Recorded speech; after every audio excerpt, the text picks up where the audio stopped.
effort alone to what the shamans of ancient Mexico called the topic of topics. Don once said, "I have been beating around the bush all this time, insinuating to you that there's something holding us prisoner. Indeed, we are held prisoner. This is an energetic fact." Carlos asked, "Why has the predator taken over in this fashion that you're describing, Don Juan? There must be a logical explanation." "They took over because we're food for them, and they squeeze us mercilessly because we are their sustenance." You are a slave, Neo. Like everyone else, you were born into bondage, born into a prison that you cannot smell or taste or touch. A prison for your mind. The basic building blocks for this prison is thought. The ego creates a constant stream of dialogue in our heads. It is this programming that the average person runs their life on. Get rid of the ego, and the matrix will fall. People have no clue that they're in prison. They don't know that there is an ego. They don't know the distinction Beyond the entertainment value for the ego, this mental prison is designed for one word To change a human being to this.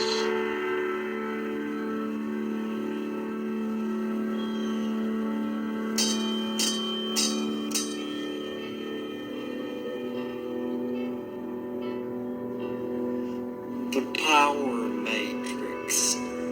This is something that we need to discuss openly in a public forum.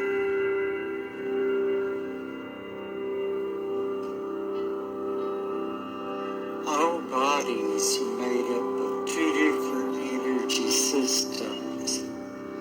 We, the human, have the ability to produce and store energy.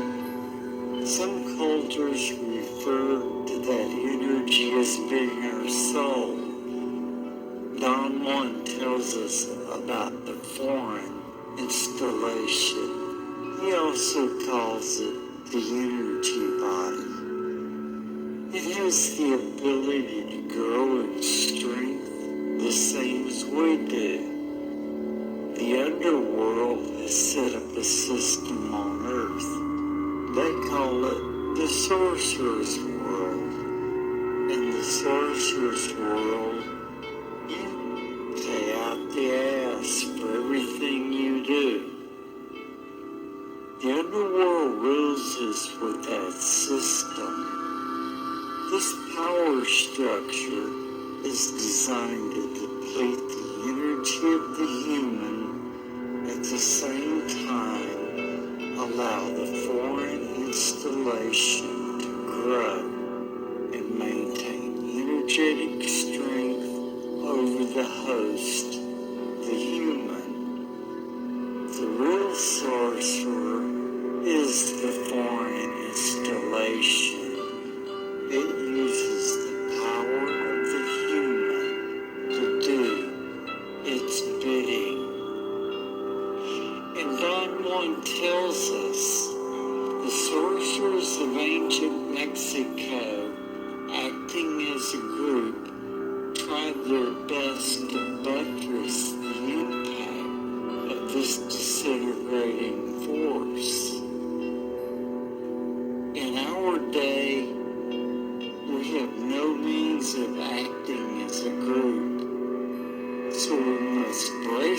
ourselves to face in solitude a force that will sweep us away from language, for there is no way to adequately describe what is going on. We are keeping that civilization alive with our energy. It is our evolution as a human being to evolve from this physical form to become radiant, luminous beings. It's the inorganic beings that is crushing the life force out of the human.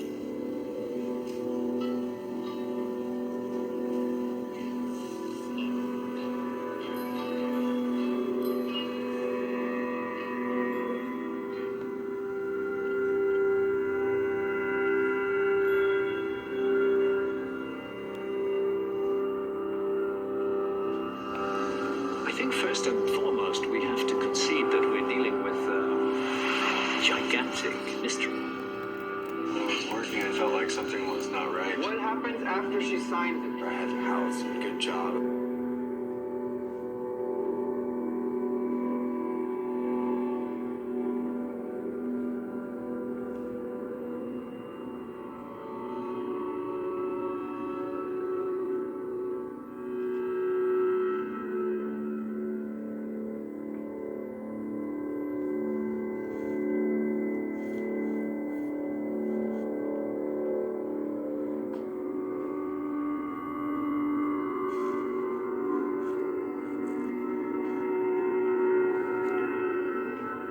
It is impossible.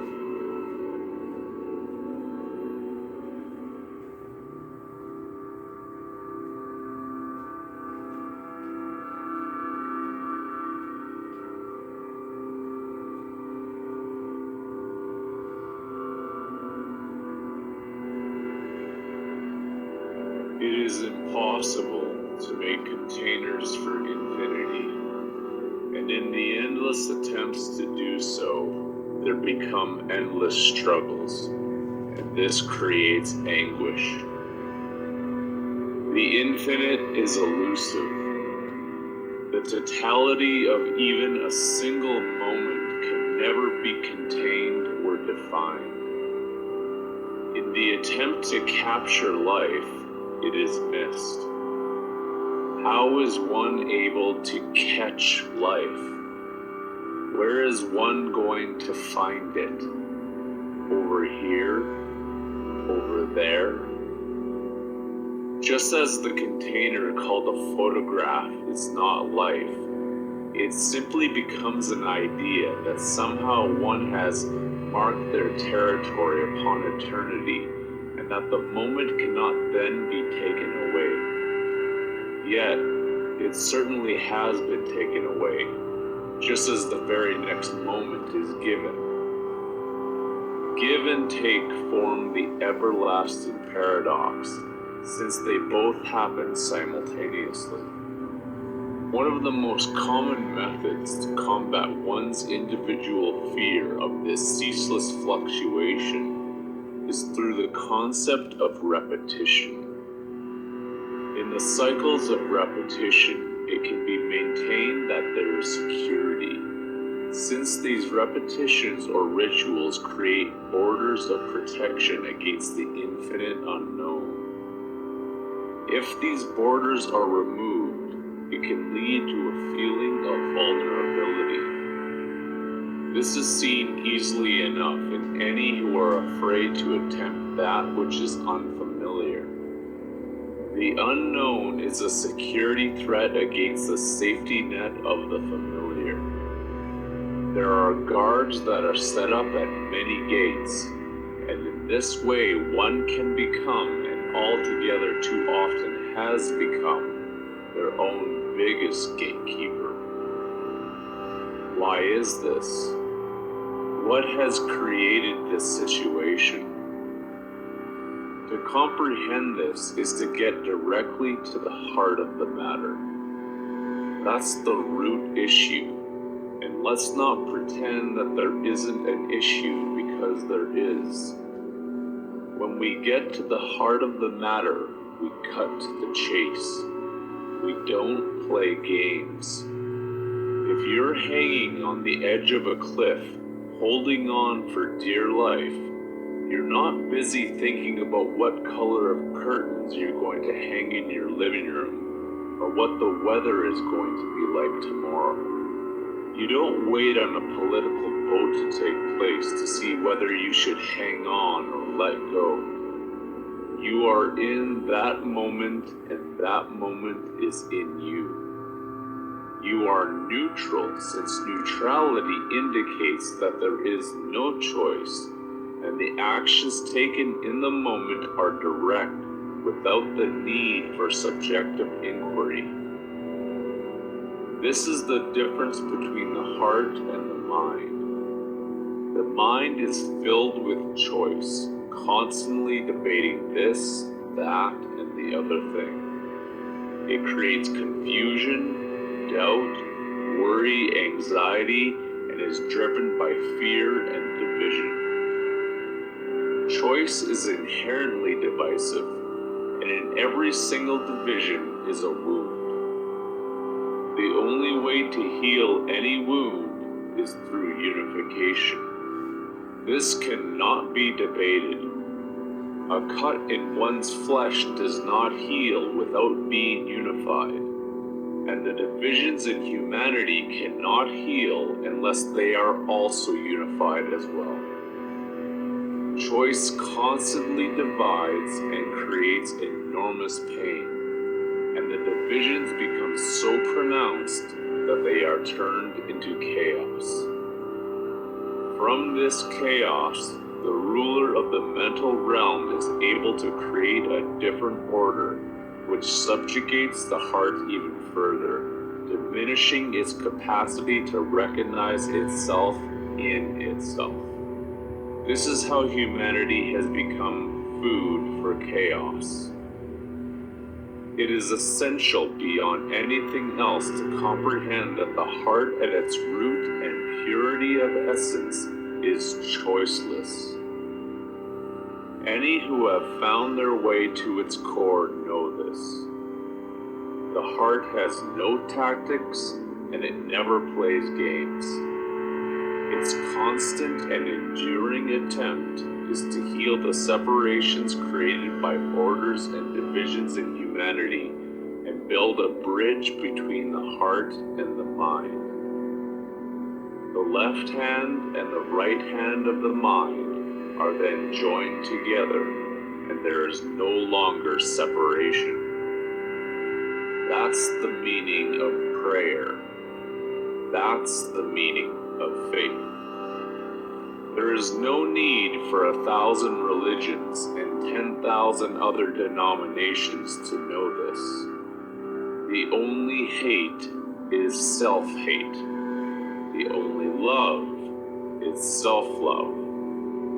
The constant ideas of us versus them, which creates war, havoc, strain, depression, disease, and famine, are constructs of that force which fears the unification of humanity, which is why it has created 1,000,000 different methods to keep us fighting with one another. Divide and conquer. To analogize, one part of the body cannot discriminate against another part. There are no passports or borders between the systems that comprise any individual. They are in cohesion and in balance, and if they are not, then they are unbalanced, divided, and then diseased. The individual body is the microcosm to the macrocosm of the entire race. How we treat each other is how we treat ourselves. Infinity is in us, and we are in it. And This means that in the grand scale of infinity, there's also nothing to fear. When humanity is hanging on the edge of a cliff, it is not the politicians that everyone needs to run towards and look to for answers.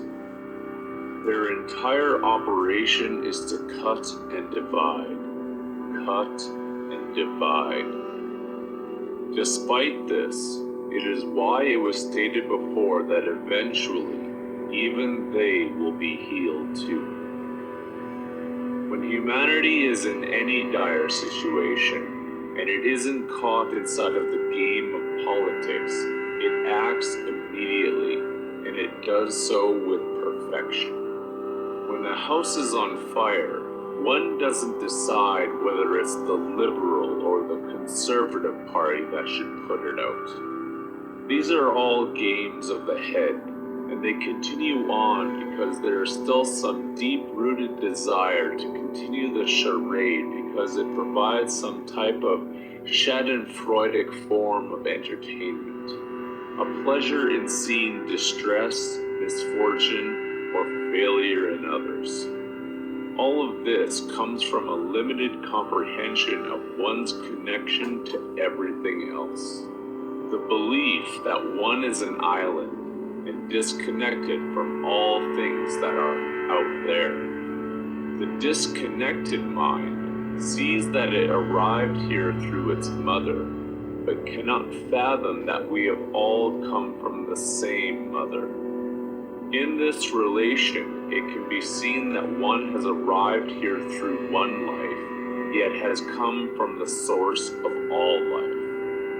Since there is a connection to all life, with life itself being consummate with the infinite, there is a direct link to the comprehension that every life is an expression of the infinite. What comes from eternity goes back to eternity. The coming and the going of life are not even opposites or polarities of one another, but simply subjective interpretations for seemingly opposing directions. An arrival to somewhere, by default, indicates that there was a departure from somewhere, and vice versa. Yet, where does the infinite go in the infinite? Since it can't actually go anywhere, it can create stories. And even the stories can create a conceptualization that there are containers for what is and what is not true. The idea that any truth can be contained simply becomes another absurdity, since truth is in alignment with infinity. It cannot be boxed in or declared to be ultimate and absolute within anyone or in any idea. The moment this is done, it is once again lost. The limited could never contain the unlimited, yet the unlimited contains all that is limited. For those who are able to hear this, there will be comprehension found in the phrase that the truth shall set you free. Life cannot be condensed down into a single moment, or any number of moments, but it can be lived. And when we do not live in the moment, we miss it, because the give and take of eternity is ceaseless and doesn't wait around for us to make our choices. It is relentless, which means that each of us is constantly hanging on the edge of a cliff, so to speak. As we gain time, we are simultaneously losing it. The paradox is always complete. Life's immensity cannot be comprehended, but what can be comprehended is our relation to one another and to ourselves within it. Our pains, sorrows, joys, and pleasures. In the enormity of the incomprehensible, there is common ground found in relating with each other. When this is done freely, without the need to box each other in with limited ideals, beliefs, and concepts, great beauty can be created. The infinite can then flow through us, and we can flow through it.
Just like